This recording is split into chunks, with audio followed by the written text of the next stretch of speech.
Hi viewers, welcome to BS talk show. నేను మీ బుర్రా శ్రీనివాస్.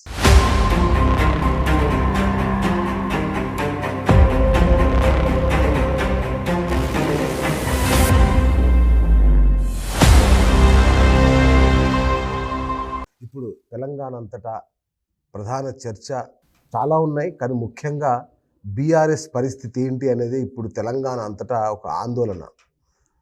మొన్నటిదాకా కాళేశ్వరం గురించి చర్చ నడిచింది. ఎంత నడిచిందో ఇప్పుడు బీఆర్ఎస్ గురించి అంతకంటే పెద్ద చర్చ నడుస్తుంది. అర్ధరాత్రులు కూడా చేరికలు జరిగిపోతున్నాయి. మరి అదేంటో ఒక వెంజన్స్ పాలిటిక్స్ అనేది ఇప్పుడు తెలంగాణలో మనం చూస్తున్నాం చాలా కాలం తర్వాత. ఇట్లాంటి చాలా అంశాలని చర్చించేందుకు ప్రముఖ జలవనరుల నిపుణులు అలాగే సీనియర్ అనలిస్ట్ వి ప్రకాష్ గారు మనతో ఉన్నారు. సార్ నమస్తే. నమస్తే బిఎస్. సార్ ఎలా ఉన్నారు సార్? Fine, thank you. అచ్చా, మీరుంటేనే అందరికి చాలా బాగుంటారు యాక్చువల్గా.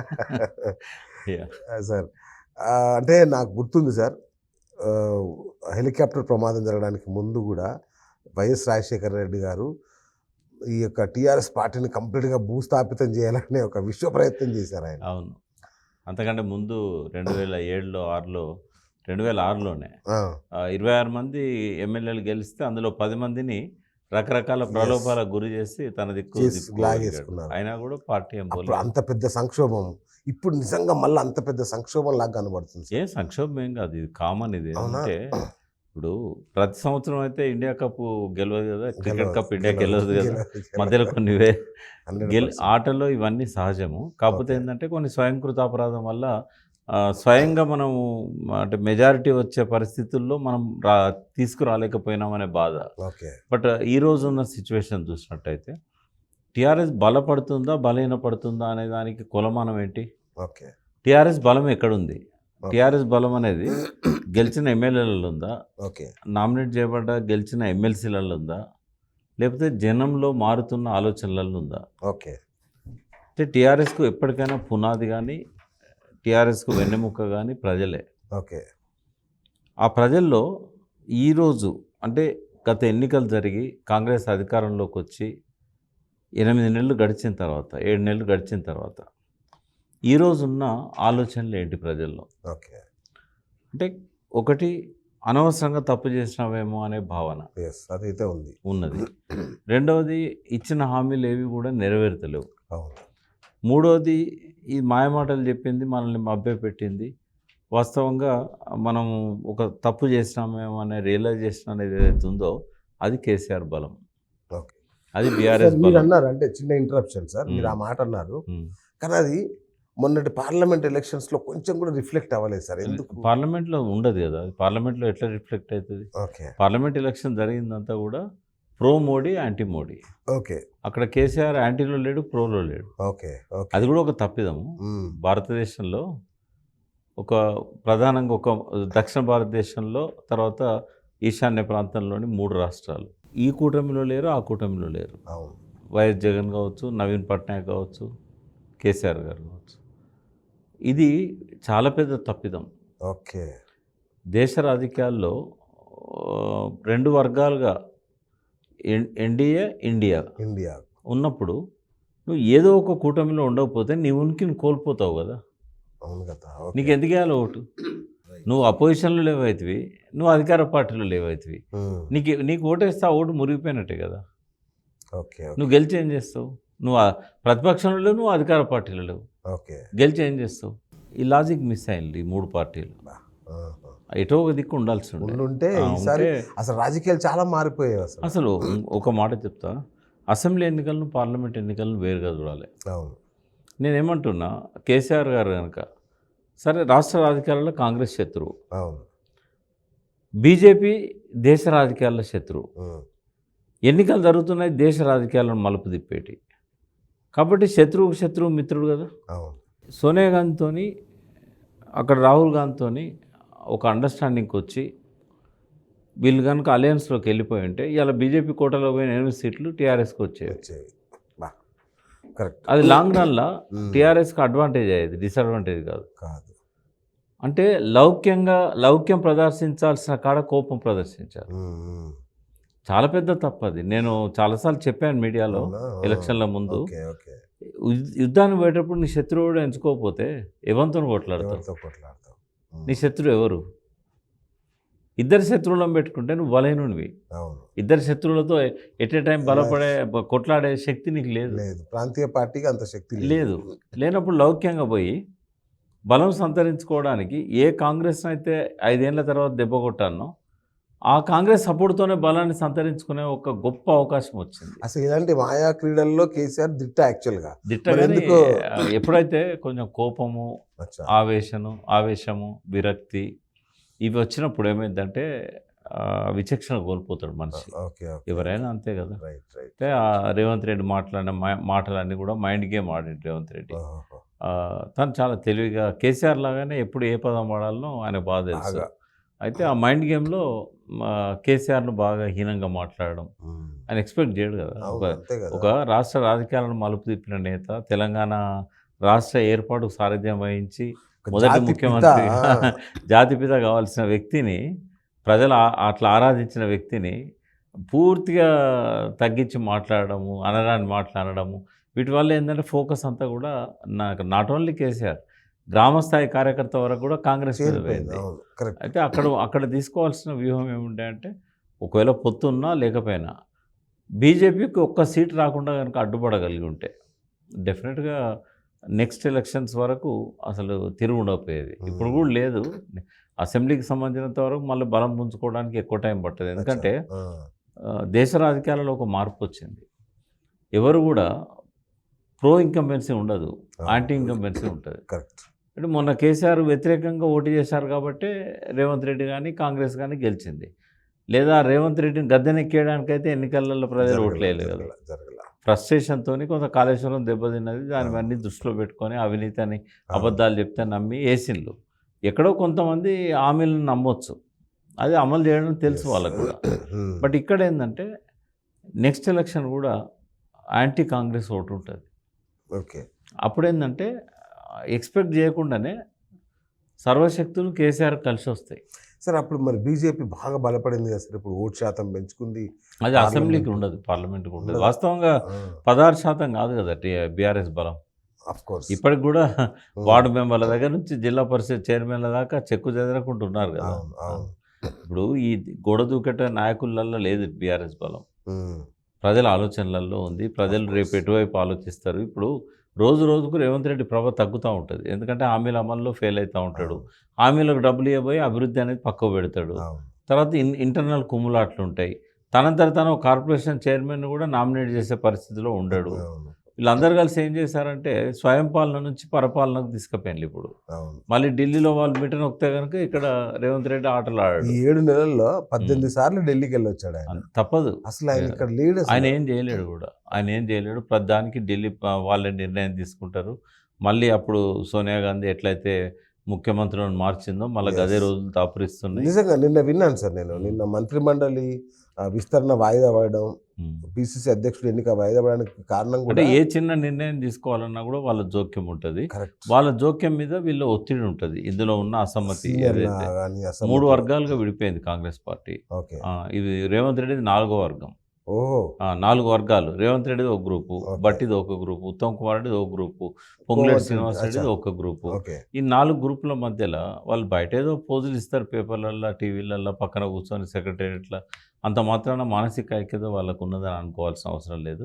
ఈ ఒత్తిళ్ళ మధ్యలో ఇక ఢిల్లీ రాజకీయం అంతా ఈ తెలంగాణ చుట్టూ తిరుగుతూ ఉంటుంది. వాళ్ళకు రోజు విసుగొస్తుంది. విసుగొచ్చి మీరు అందరు కలిసి ఒక నాయకుని పేరు చెప్పండి అంటారు.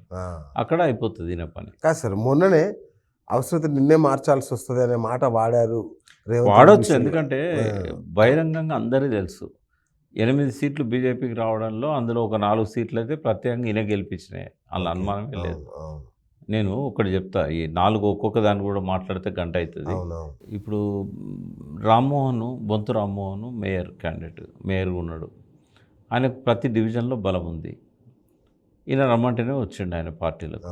ఆయనకి ఇచ్చింది ఏంది, ఏదలుచుకున్నది ఏంది, సికింద్రాబాద్ టికెట్. సరే కొన్ని కారణాల వల్ల టికెట్ ఇవ్వలేదు అనుకుందాం. ఆయన ఇన్ఛార్జ్ ఎక్కడ పెట్టాలి?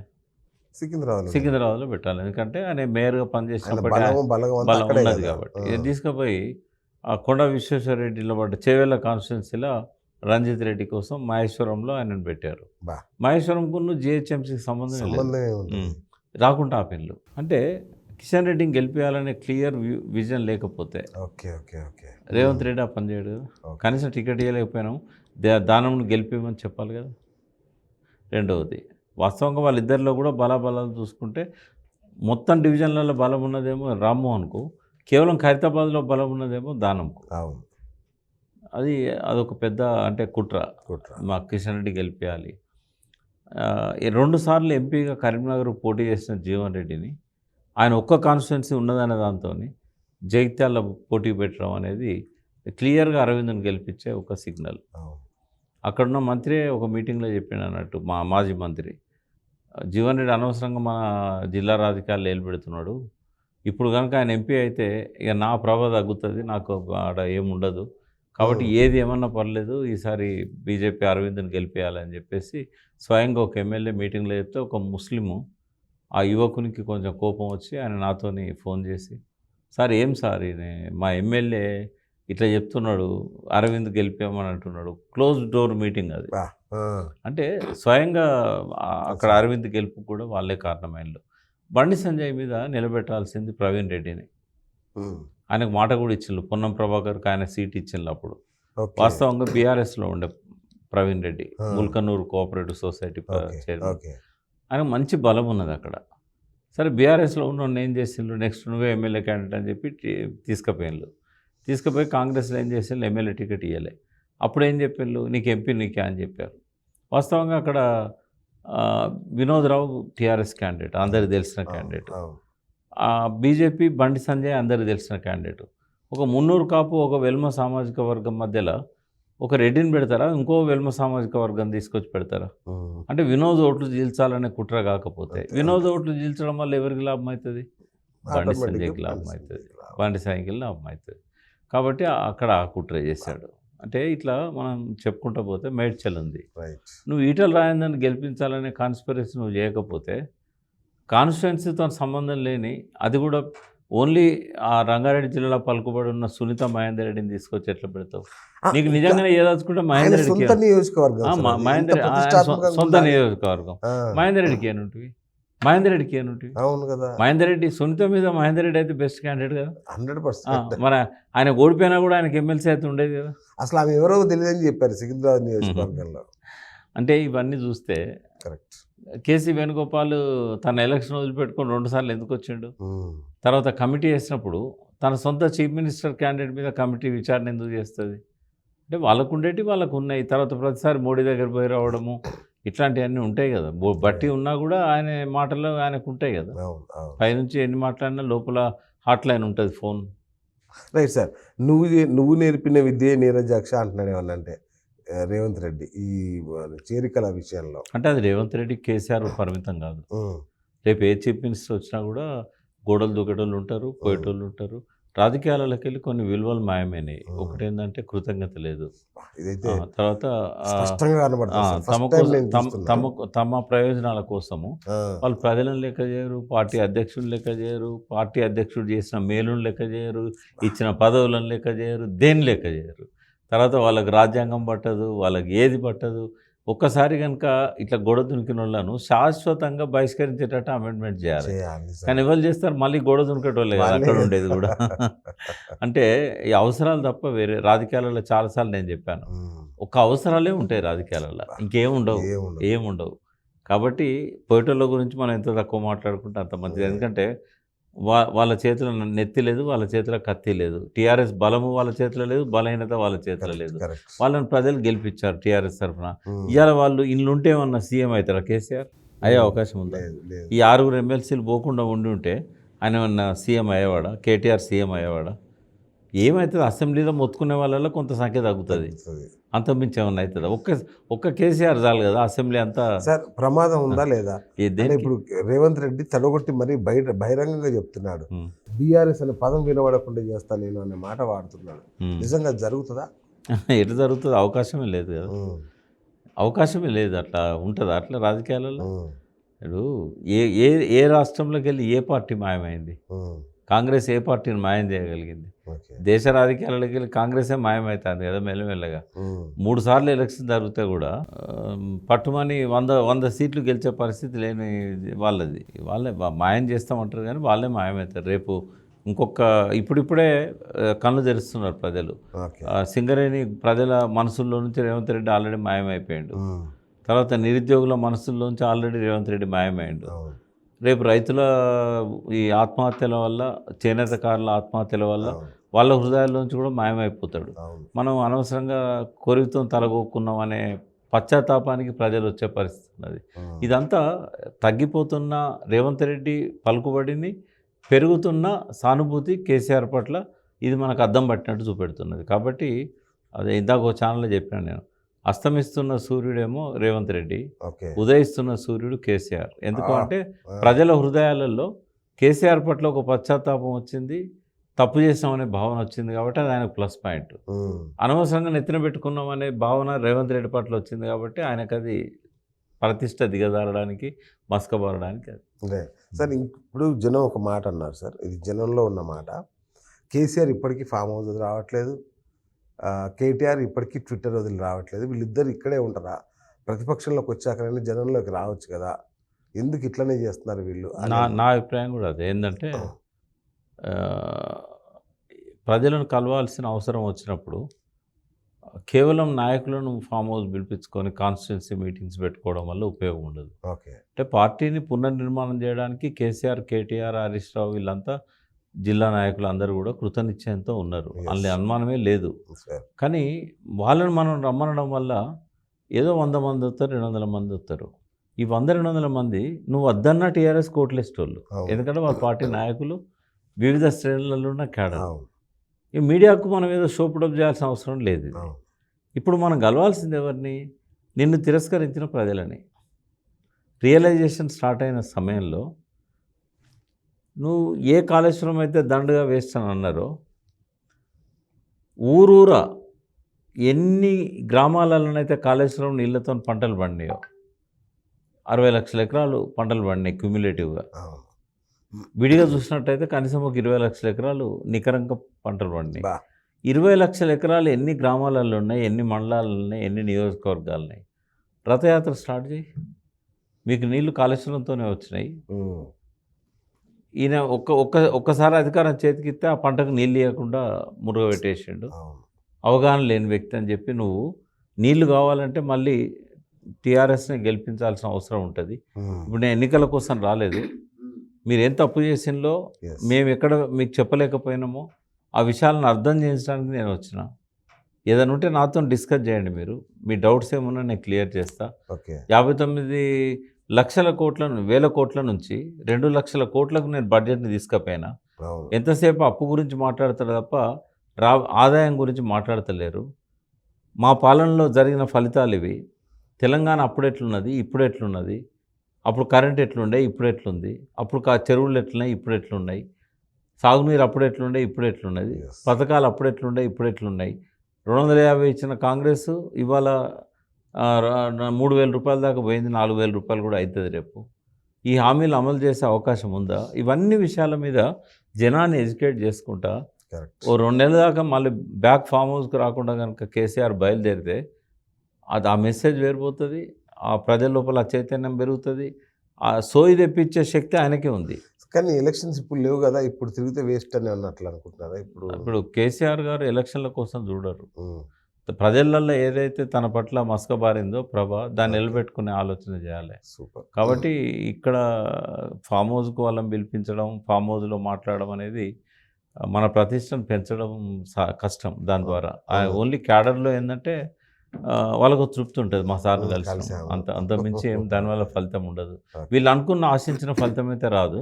ఇప్పుడు టైం కూడా లేదు బిఎస్. ఇప్పుడు లోకల్ బాడీ సెలక్షన్స్ ఉంటాయి, జనవరి దాకా కూడా పోవు. లోకల్ బాడీ సెలక్షన్స్ ఎప్పుడైనా పెట్టవచ్చు. లోకల్ బాడీ సెలక్షన్స్ పెట్టే వరకు, ఎందుకంటే టర్మ్ అయిపోయింది కదా, మొన్నటితోనే అయిపోయింది. జనగణన ఏదో అయ్యేసరికి డిసెంబర్ అవుద్దనే మాట ఏదో వాళ్ళు మొక్కుబడిగా చేసి చేయొచ్చు. ఎప్పుడు చేసినా కూడా ఇంకా డిసెంబర్ దాకా పొడిగిస్తే కాంగ్రెస్కి అడ్వాంటేజ్ ఉండొచ్చు. ఏమనంటే ఒకటేమో అడ్వాంటేజ్ ఉంటుంది, ఒక డిసడ్వాంటేజ్ ఉంటుంది. అడ్వాంటేజ్ ఏముంటుందంటే ఈ చిన్న చిత్క లీడర్లందరినీ అవకాశవాదులను కాంగ్రెస్లోకి తెచ్చుకుంటారు. ఎస్, అక్కడ ఆ మేరకు ఆ నాయకుని కంట్రోల్లో ఉండే జనాలు జనాలు అక్కడ కొంత వీక్ అవుతుంది. ఆ సర్పంచ్ కొన్ని అవిశ్వాస తీర్మానాలు ఎట్లయితే పెట్టారో ఇప్పుడు అవిశ్వాస తీర్మానాలు ఉండే, ఎందుకంటే టర్మ్ అయిపోయింది కాబట్టి ఆ మాజీలందరినీ కూడా వాళ్ళ దిక్కు తెచ్చుకుంటారు. ఇట్లాంటివి చేయడం వల్ల కొంత బీఆర్ఎస్కు నిర్మాణపరంగా పలుకుబడి తగ్గుతుంది, జనంలో కూడా కొంత బలం తగ్గుతుంది. కానీ రెండవది ఏం జరుగుతుందంటే ఈ ఒక్కొక్క దాని మీద భ్రమలు తొలగిపోతూ ఉన్నాయి కాబట్టి సింగరేణి విషయంలో కార్మికులకు ఏంటంటే ఇలా కోపంగా ఉన్నారు కార్మికులు. కేసీఆర్ 10 ఏళ్ళు ఉన్నా వేలం వేయలేదు, ఇలా రాగానే వేలం వేసిండు అన్నాడు. అంటే ఇట్లాంటి విషయాల వల్ల తర్వాత రేపు ఈ విచారణలకు సంబంధించి ఏమి తేల్చరు వాళ్ళు, అయ్యేది ఏం లేదు. వీటి వల్ల ఏమవుతుందంటే బీఆర్ఎస్ రేవంత్ రెడ్డి ప్రభుత్వం పట్ల భ్రమలు తొలగిపోతూ ఉంటాయి. ఆయన ఈ రుణమాఫీ తప్ప ఇంకేం చేయలేడు. బస్సులో చేస్తాడా సార్? రుణమాఫీ చేస్తే ఆ అభివృద్ధి అనేది ఉండదు ఇక. ఎందుకంటే 30-31 వేల కోట్లు ఇప్పుడు ఇవ్వాలి కదా, ఇంకా పెట్టడానికి ఏముంటాయి, జీతాలకున్న ఈ రుణమాఫీకే సరిపోతాయి డబ్బులు. ఆయన 2 మార్గాలు ఉంటాయి ఆయన ముందట. ఒకటి అభివృద్ధికి కేటాయించిన డబ్బులను డైవర్ట్ చేయాలి, లేదా మళ్ళీ పెద్ద మొత్తంలో అప్పు తేవాలి. అప్పు కోసమే చూస్తున్నారు వీళ్ళు. అదే ఏది చేసినా కూడా ఆయన పర్ఫార్మెన్స్ అయితే బాగుండదు ఈ విషయంలో, ఎందుకంటే అలవిగాని హామీలు ఇచ్చారు కాబట్టి. రోజు రోజుకి 7-8 నెలలు పొడిగించడం వల్ల ఆయన ప్రభ తగ్గుతూ ఉంటుంది. దీనివల్ల ఆల్టర్నేటివ్ కేసీఆర్ పట్ల సానుభూతి పెరుగుతూ ఉంటుంది. కాబట్టి ఇలా విన్ సిచ్యువేషన్ టీఆర్ఎస్. మీరు అన్నారు ఈ కాళేశ్వరం గురించి జనంలోకి వెళ్ళి చెప్పొచ్చు కదా అని మీరు అన్నారు. మరి ఒకవైపు ఏమో కాళేశ్వరం పనికిరాదనే దాకా మొన్నటిదాకా కాంగ్రెస్ వాళ్ళు చెప్పారు, ఇప్పుడు ఎందుకో సైలెంట్ అయ్యారు. రిపేర్ నడుస్తున్నందుక, లేదంటే కాళేశ్వరం బాగుపడ్డట్టేనా? అంటే జనంలోకి అందుబాటులో పార్లమెంట్ ఎన్నికల కోసమే కాళేశ్వరం డ్రామా నడిపారు. ఓకే, ఇప్పుడు ఈ నెల రోజుల్లో చేసిన రిపేర్లు అంతకుముందే చేస్తే అయిపోయేది కదా. ఇప్పుడు రెండోది ఏంటంటే ఇప్పుడు రిపేర్లు మొదలైనవి, అయిపోలే. ఇది ఓన్లీ వరదలు వచ్చినప్పుడు మరింత డ్యామేజ్ జరగకుండా ఉండటానికి తాత్కాలిక మరమ్మతులు చేశారు, ఆ గేట్లు తీసేశారు. అవి లేపడానికి వీలు కాకపోతే కట్ చేశారు గేట్లను.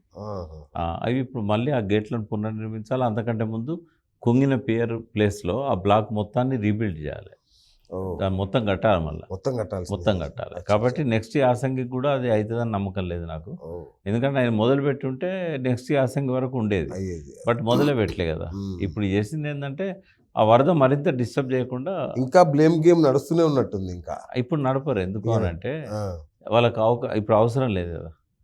ఇప్పుడు ఎవరు ఓట్లు లేవు, ఎలక్షన్ లేవు కాబట్టి కేసీఆర్ తిరిగితే వచ్చేదేం లేదు కొత్తగా. మేడిగడ్డ మీద ప్రేమ లేదు వాళ్ళకి, కేసీఆర్ మీద ప్రజల లోపల ఒక నెగటివ్ ఒపీనియన్ క్రియేట్ చేయడానికి కాళేశ్వరం చేశారు. వాళ్ళకు కూడా తెలుసు కాళేశ్వరం లేకపోతే ప్రజలు మనల్ని దాంతో పట్టుకొని బజార్లో, ఎందుకంటే ఒక పంట కంటే ఇవ్వలేదు ఏదో చెప్పిండు, బట్ ఇంకో పంట గుడియకపోతే ఏమంటారు, మా కేసీఆర్ బెటర్ ఉండే, ఆయన ఏమన్నా చేసి మాకు నీళ్ళు ఇచ్చిండు, నువ్వు అన్నీ ఎండగొట్టామని చెప్తారు. Right sir. ఇంకొక ఇష్యూ, పెద్ద ఇష్యూ, ఈ కరెంటు ఒప్పందాల విషయంలో 2 ప్రభుత్వాల మధ్య జరిగింది ఒప్పందము. అసలు దాని మీద విచారణ కూడా జరగడానికి లేదు అనేది కూడా కేసీఆర్ గారు లేవనెత్తిన పాయింట్.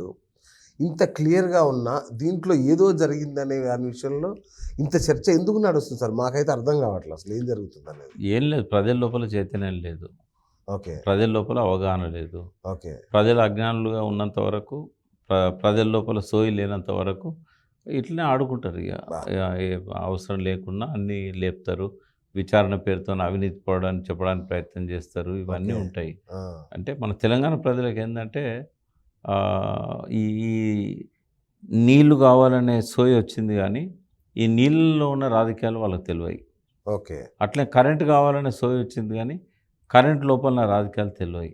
ఓకే, కేసీఆర్ ఎందుకు ఎక్కువ ధరకు తీసుకోవాల్సి వచ్చింది అంటే ఒప్పందం చేసుకున్న రేట్ ప్రకారం కాకుండా వేరే దగ్గర నుంచి తీసుకోవడం వల్ల జరిగింది అది. అయితే ప్రభుత్వాల మధ్యలో ఎటువంటి కమిషన్లకు అవకాశం లేదనే సంగతి అందరికీ తెలుసు.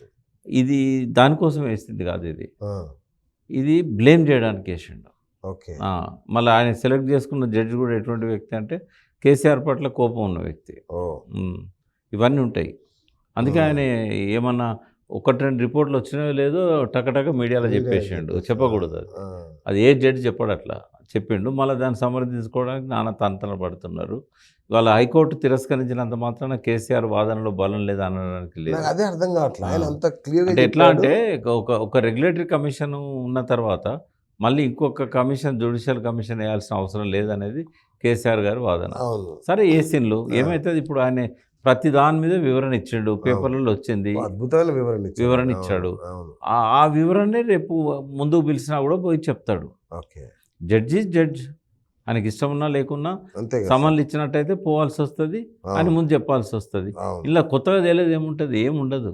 ఇప్పుడు కేసీఆర్ని ఫిక్స్ చేయడానికి ఏ విచారణ కూడా ఉపయోగపడదు, ఎందుకంటే అక్కడ ఏం లేదు కాబట్టి. నిజంగానే ఉంటే ఇప్పటికే జైలు పంపేటోళ్ళు కదా, అంటే అప్పుడు వదిలిపెట్టేదా బీజేపీ? ఇప్పుడు లేని కేసులో కవితని ఇరికిచ్చి ఇబ్బంది పెడుతున్నారు కదా. అదైతే చాలా దారుణంగా చాలా. కవితని ఎప్పుడు రిలీజ్ చేస్తారు అసలు ఆ చట్టం చేసినప్పుడే పార్లమెంట్లో దాన్ని చీల్చెండాడాల్సింది. అదేంటంటే భారతదేశంలో కానీ ప్రపంచంలో ఎక్కడైనా కానీ అంతకుముందు ఉన్న చట్టాలలో, ఇక్కడ బయట దేశాల్లో, ఈవెన్ బ్రిటిష్ వాళ్ళు చేసిన చట్టాల్లో కూడా దోషి అని ఎవరు నిరూపించాలి? ప్రాసిక్యూషన్ నిరూపించాలి. దీని బదులు మోడీ గారు ఏం చేసిందంటే తన నిర్దోషి అని ఎవరి మీదనైతే ఆరోపణ ఇస్తారో వాళ్ళు నిరూపించుకోవాలట. ఇది తలకాయ లేని చట్టం. ఇది అదే తలకాయ లేని చట్టం అంటే ఆ ఈడీ కోసం చేసింది, అది ఈడీ పవర్స్ని పెంచడానికి. ఆ దోషులందరూ కూడా వాళ్ళు ప్రూవ్ చేసుకోవాలట. వాళ్ళు ప్రూవ్ చేసుకునేదాకా తారుమారు సాక్ష్యాలను చేస్తారు కాబట్టి లోపల ఉండాలన్నట. వాళ్ళు లోపల ఉన్నప్పుడు వాళ్ళు ఎట్లా ప్రూవ్ చేసుకుంటారు? ఏమున్నదా? ఇప్పుడు మీ ఊరి దగ్గర వరంగల్ జిల్లాలో చిట్యాల దగ్గర ఎక్కడనో మర్డర్ అవుతుంది, నువ్వు హైదరాబాద్లో ఉంటావు. ప్రతిదీ రికార్డు కాదు కదా, ఎక్కడనో ఉంటావు హైదరాబాద్లో. అయితే అక్కడ హత్య నువ్వు చేయలేదని నువ్వు నిరూపించుకుంటావా? ఫలానోడు హత్య చేసినని వాళ్ళు నిరూపించాలన్నా? ఇది చట్టం, కానీ దాన్ని ఉల్టా చేసాడు. ఇక వాళ్ళని బయటికి రానియరు, వాళ్ళు రుజువు చేసుకునేది ఉండదు. కొంతకాలం తర్వాత కేసు కొట్టుడు పోతుంది. వీళ్ళు రుజువు చేసుకునేది ఉండదు దోషి అని. నిర్దోషి అని వాళ్ళు రుజువు చేసుకోవడానికి అవకాశం ఉండదు. లాస్ట్ జడ్జి ఏం చేయాలి? తలబట్టుకొని ఆ కేసు కొట్టేయాలి. అందులో ఏమున్నది సాక్ష్యం? కవిత మీద సాక్ష్యం ఉంటే మొదట్లోనే అరెస్ట్ చేసేవాళ్ళు కదా. అంతే కదా, ఏం లేదు. కావాలని చెప్పి రాజకీయంగా బురద బట్టగా అసలు కేసే కాదని కూడా చెప్పారు చాలా మంది. అయినా కూడా ఇంత రాద్ధాంతం జరుగుతుంది. రైట్, రేపు చంద్రబాబు నాయుడు వారి యొక్క శిష్యుడు రేవంత్ రెడ్డి మీటింగ్ జరగబోతుంది అంటున్నారు. ఏంటి సార్ ఆ మీటింగ్ వల్ల మనకేమన్నా ఒరుగుతుందా? అసలు వాళ్ళు మెయిన్గా వాళ్ళు పెట్టుకున్నది నేను అనుకుంటా, ఈ విభజన సమస్యలు కొన్ని ఉన్నాయి కదా. 10 ఏళ్ళైనా కూడా షీలాబేడి కమిటీ సంస్థలను విభజించలేదు కొన్నిటిని. రెండవది ఏంటంటే కొన్ని బకాయిలు రావాల్సి ఉన్నాయి ఆంధ్ర నుంచి తెలంగాణకు. వాళ్ళకు సంబంధించి కొన్ని ఆస్తుల పంపకాల విషయంలో వాళ్ళకు కొన్ని అభ్యంతరాలు ఉన్నాయి. ఈ విషయాలు మాట్లాడుకోవడానికి కలుస్తున్నారు. అదొక రొటీన్ మీటింగ్ అది. దానివల్ల పెద్ద గొప్ప ఈ 2 ప్రాంతాలకు కూడా ఒనగూరేది ఏం లేదు. బట్ నిజంగానే రేవంత్ రెడ్డికి చంద్రబాబు భేటీలో మాట్లాడదలుచుకుంటే రాయలసీమ ఎత్తిపోతుల పథకాన్ని జగన్ మొదలుపెట్టిండు. ఆ తెలంగాణ హక్కులకు హాని చేసేది, దాన్ని ఉపసంహరించుకోవాలని అడగాలి. రెండవది పోతిరెడ్డిపాడు ద్వారా ఇష్టం వచ్చినట్టుగా నీళ్ళు తీసుకుపోయాడు, దాన్ని నియంత్రించాల్సిన అవసరం ఉంది. మూడవది నాగార్జున సార్ మీద పోలీసులను పంపి దాన్ని ఇప్పటికీ వాళ్ళ కంట్రోల్నే ఉంది ఇప్పటికి కూడా. కాబట్టి అది పోలీసులను ఉపసంహరించుకోవాలి. తర్వాత కేఆర్ఎంబీకి ఏది ఇవ్వాల్సిన అవసరం లేదు, మనం కూర్చొని సామరస్యంగా పరిష్కరించుకుందాం అని ఈ విషయాల మీద ఆయన ఎజెండాలో పెట్టి మాట్లాడాలి. సరే 7 మండలాలు అంటే ఇదివరకే కలిపేశారు. ఆయన 7 మండలాలను ఆయన రేవంత్ రెడ్డి ఇడిపిస్తాడు, చంద్రబాబు నాయుడు ఇస్తాడనే భ్రమలు ఎవరికి లేవు. కనీసం పోలవరం ముంపునన్న ఆపడానికి అదొక చర్చనీయాంశం. 5 గ్రామాలా సార్? ఇప్పుడు 5 బోరెడు గ్రామాలు 5 గ్రామాలే కావాలని అడుగుతారు. 5 గ్రామాలు అడిగేది ఏంటంటే 7 మండలాలు తీసుకునేటప్పుడు భద్రాచలం చుట్టూ గ్రామాలన్నీ కూడా వాళ్ళకి కలిపారు. అసలు భద్రాచలం లోపలి పోవడానికి కూడా మనకు అవకాశం లేని పరిస్థితి. బ్రిడ్జ్ మీదకి వెళ్ళి పోతాం, మళ్ళీ వెనక మరి తెలంగాణ ఉంది కదా, బాజేడు, వెంకటాపురం, చెర్ల అవన్నీ ఆంధ్ర నుంచి పోవాలి. భద్రాచలంలో ఉన్న వాళ్ళు, వాడేమో తెలంగాణ వాడు భద్రాచలం, వాడి పక్కన ఉన్న గ్రామాలు ఆంధ్ర. అంటే వాడు ఇటు పక్కన వెంకటాపురం, చెర్ల, వాజేడు పోవాలంటే వాడు ఆంధ్రలోకి వెళ్ళి ఎంటర్ అయ్యి ఆంధ్రలోకి వెళ్ళి బయటకు వెళ్ళాలి. ఇటు పక్కకు కుడిచే దిక్కు ఏదైతే ఉన్నదో కుకునూరుపల్లి ఇటు సైడ్ ఏదైతే కొన్ని గ్రామాలు ఏవైతే ఉన్నాయో వర్రామచంద్రపురం కానీ కొన్ని ఉంటాయి కదా, ఆ గ్రామాలకు పోవాల్సిన వాళ్ళు చింతూరు, ఇట్లా కూనవరం, ఈ గ్రామాలకు పోవాలంటే మళ్ళీ ఆంధ్రలోకి వెళ్ళి పోవాలి. అంటే అవతల తెలంగాణ ఉంది, ఇటు తెలంగాణ లేకపోయినా కూడా మొత్తం భద్రాచలం దాకా వాళ్ళ గ్రామాలు. 7 మండలాలు ఇవ్వడు. 7 మండలాలు ఇవ్వాలంటే కేంద్రం పార్లమెంట్లో చట్టం చేయాలి. అసలు నేను 7 మండలాలు ఇవ్వకపోతే ప్రమాణ స్వీకారమే చేయనన్న ఆయన ఇయ్యాడు, జగన్ కూడా ఇవ్వలేదు. మనకు ఇప్పుడు అదిగా సమస్య. పోలవరం బ్యాక్ వాటర్ స్టడీస్ లేవు. పోలవరం వల్ల చాలా గ్రామాలు ముప్పుకు గురవుతున్నాయి. దాని మీద మాట్లాడాలి. అట్లీస్ట్ 7 గ్రామాలు తెచ్చుకునే శక్తి లేకపోయినా వాటి మీద మాట్లాడాలి. అయితే ఇవేవి రేవంత్ రెడ్డి చేస్తారని నేను అనుకోను. ఎందుకంటే ఆయనకు ఈ ప్రాంతం పట్ల ఇంట్రెస్ట్ ఉందా లేదా అనేది ఇంకా రుజువు కావాల్సిన అవసరం ఉంది.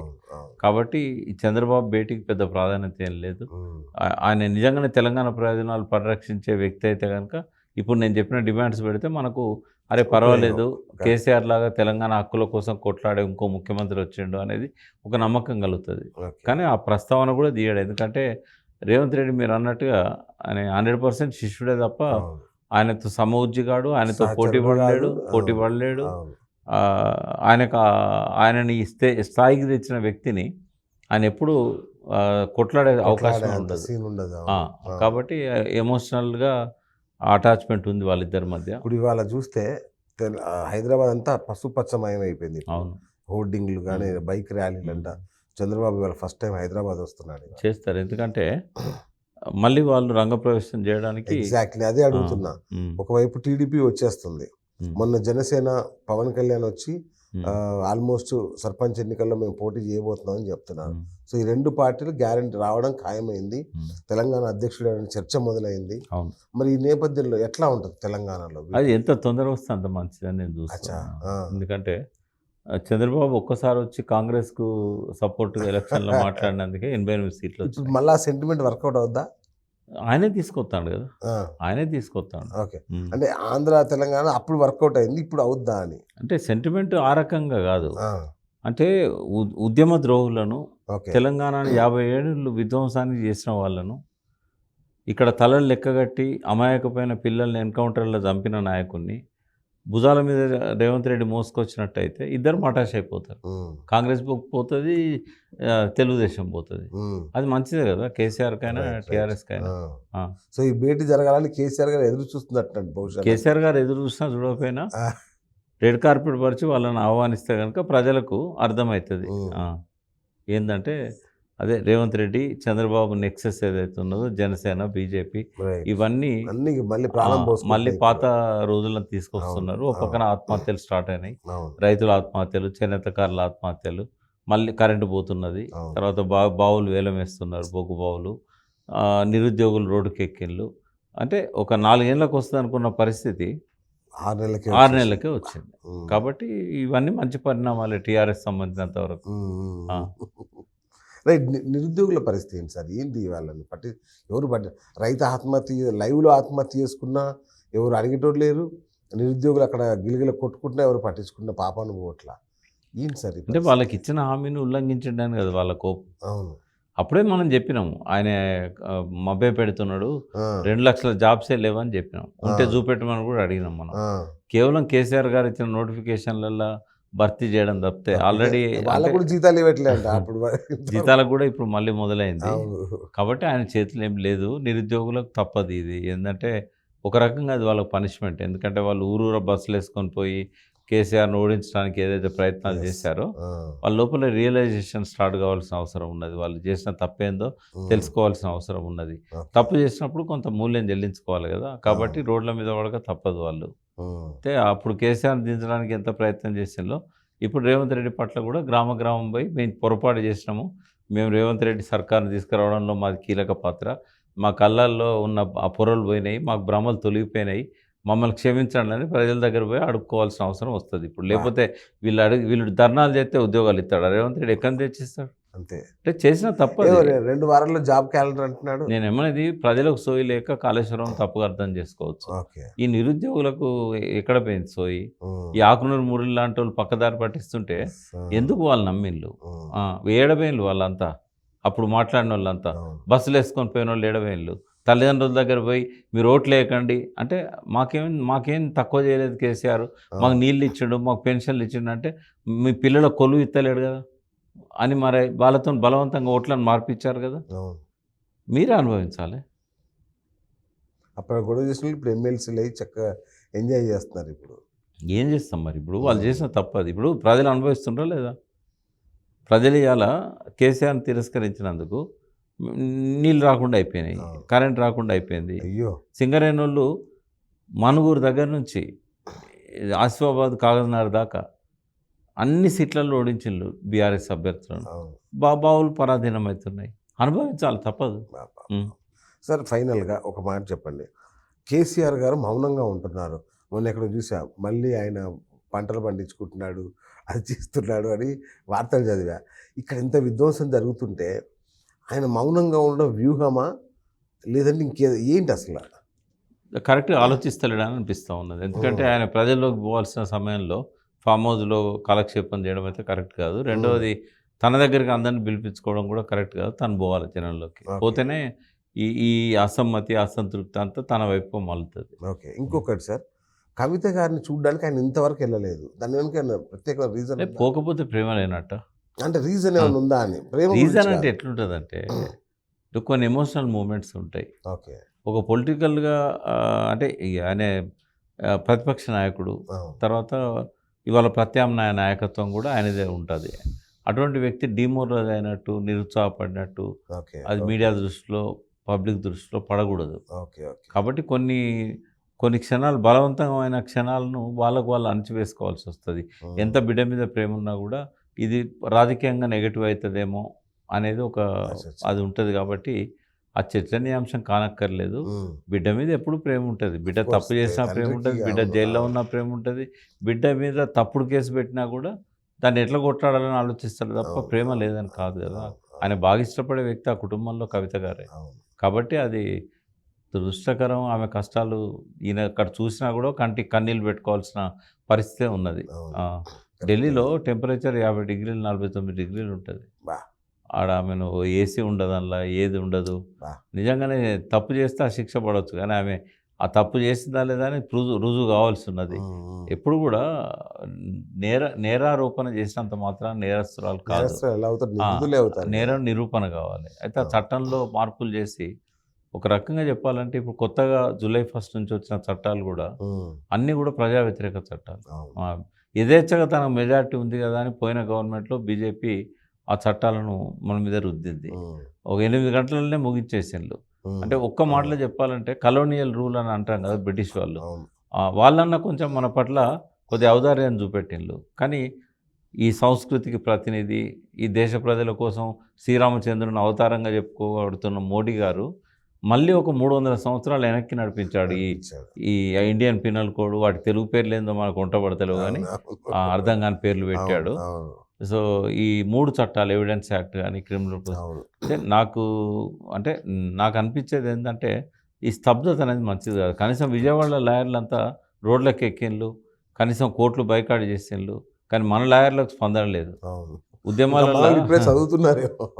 ఉద్యమాలలో ముందుండాల్సిన మన నాయకులంతా, మన అడ్వకేట్ నాయకులు ఇప్పటిదాకా దాని మీద వాళ్ళు స్పందించినట్టుగా నాకైతే తెలియదు, స్పందించలేదు. కాబట్టి బార్ అసోసియేషన్ నుంచి, బార్ కౌన్సిల్ నుంచి నిర్ద్వందంగా వాటిని వ్యతిరేకించాల్సిన అవసరం ఉన్నది. ఇవి అపోజిషన్ పార్టీల మీద ఎట్లయితే కొరడా జుల్పించడానికి ఈడీని సిబిఐని వాడుకున్నాడో, ఈ చట్టాలను కూడా అపోజిషన్ వాళ్ళను తర్వాత గొంతు నొక్కడానికి, ప్రజల గొంతు నొక్కడానికి ఉపయోగించుకుంటారు. పోలీస్ కస్టడీ పెంచడం కానీ, బెయిల్ విషయంలో కానీ, ఇట్లాంటివన్నీ ఏవైతే ఉన్నాయో కొన్ని మంచివి ఉన్నాయి, కానీ చాలా వరకు ఏంటంటే ప్రజలకు వ్యతిరేకమైనవి ఉన్నాయి. ఈ విషయాలను వాళ్ళు సీరియస్గా తీసుకోవాల్సిన అవసరం ఉంది. ఎందుకంటే వాళ్ళకే వాటి మీద అవగాహన ఉంటుంది కాబట్టి ఇమ్మీడియట్గా వాళ్ళు స్పందించాలి. రైట్. మీరు మోడీ గురించి ప్రస్తావించారు కాబట్టి ఒక విషయం సార్, మొన్న రాహుల్ గాంధీ ప్రసంగం పార్లమెంట్లో జాతి యావత్ ఒక సినిమా చూసినట్టు చూసింది, రీప్లేలు వేసుకొని మరీ చూస్తున్నారు. అంటే ఒక అద్భుతమైన ప్రసంగం మోడీకి వ్యతిరేకంగా, అంటే దేవుడి అవతారం లాగా ఒక దేవుడే ఈయన అని చెప్పుకునే చోట ఆయన్ని కూర్చోబెట్టి ఆయన ఎదురుగా ఆ స్థాయిలో ఆయన ట్రోల్ చేశాడు రాహుల్ గాంధీ. ఎట్లా చూస్తారు సార్ మీరు? అంటే మాట్లాడాల్సిన అంశాలు చాలా ఉన్నాయి కదా. అంటే ఏదో ఆయన మీద పై చేయి సాధించడానికి ఈ పనికి మాలిన అంశాలు అంటారు నేను పెట్టి. ఓకే. ఇప్పుడు ఆయన ప్రచారాన్ని కొంతమంది ఆయన దేవుడు అనే చేసుకుంటారు. సరే, ఒక మాటలో దాన్ని ఖండించవచ్చు, అంత షో నడపాల్సిన అవసరం లేదు. ప్రతిపక్ష నాయకుడు మాట్లాడాల్సింది ఏంటంటే, మౌలిక సమస్యలు దేశంలో ఏవైతే ఉన్నాయో 10 సంవత్సరాల్లో ఆయన పరిష్కరించలేకపోయాడు. గంగానది కాలుష్యం వల్ల గంగానది సముద్రంలో కలిసే దగ్గర ఇంటికొక్కరు క్యాన్సర్తో బాధపడుతున్నారు. 30,000 కోట్లు గంగానది ప్రక్షాళన కోసం పెట్టి నువ్వు 10 ఏళ్ళలో ఏం సాధించినావు? ఒక్కొక్క అంశం మీద ఆయన ప్రజలకు సంబంధించిన అంశం మీద. ఇప్పుడు అది మోడీకి సంబంధించిన అంశం, రాహుల్ గాంధీకి సంబంధించిన అంశం. అచ్చా. ప్రజలకు సంబంధించిన అంశం. నీకు నాకేమొస్తుంది? ఓకే. వాళ్ళిద్దరు తిట్టుకుంటే నీకు నాకేమొస్తుంది? ఉమ్. సంచార జాతుల వాళ్ళకి ఏమొస్తుంది? నిరుద్యోగులకు ఏమొస్తుంది? నువ్వు 10 ఏళ్ళలో నువ్వు ఎన్ని ఉద్యోగాలు ఇచ్చినావు? వైట్ పేపర్ పెట్టు. ఉమ్. నువ్వు రామ్దేవ్ బాబాకి హామీ ఇచ్చినావు. నువ్వేం పార్టీ పెట్టాల్సిన అవసరం లేదు. బ్లాక్ మనీ అంతా నేను తీసుకొచ్చి అందరి అకౌంట్లలో ఎత్తా అన్నావు. జన్ధన్ ఖాతా తెరిచినావు. అవును. డిమానిటేషన్ వల్ల ఏం లాభం జరిగింది? జిఎస్టీ పెట్టడం వల్ల రెవెన్యూ ఎంత పెరిగింది? నువ్వు థర్డ్ లార్జెస్ట్ ఎకానమీగా చేయడానికి నీ దగ్గర ఉన్న ప్లాన్స్ ఏంది? దేశంలో సగం భూమికి నీళ్ళు లేవు. ఆ నీళ్ళు సగం నీళ్ళు సముద్రం పాలవుతున్నాయి. ఇవన్నీ నీకున్న ఆలోచనలు ఏంటి? మట్టి అంతా విషతుల్యమైంది. ఎయిర్ పొల్యూషన్తో గాలి విషతుల్యమైంది. అవును. చెట్లు పోతున్నాయి, నాశనం అవుతున్నాయి, ఎన్విరాన్మెంట్ ప్రాబ్లమ్స్ వచ్చినాయి.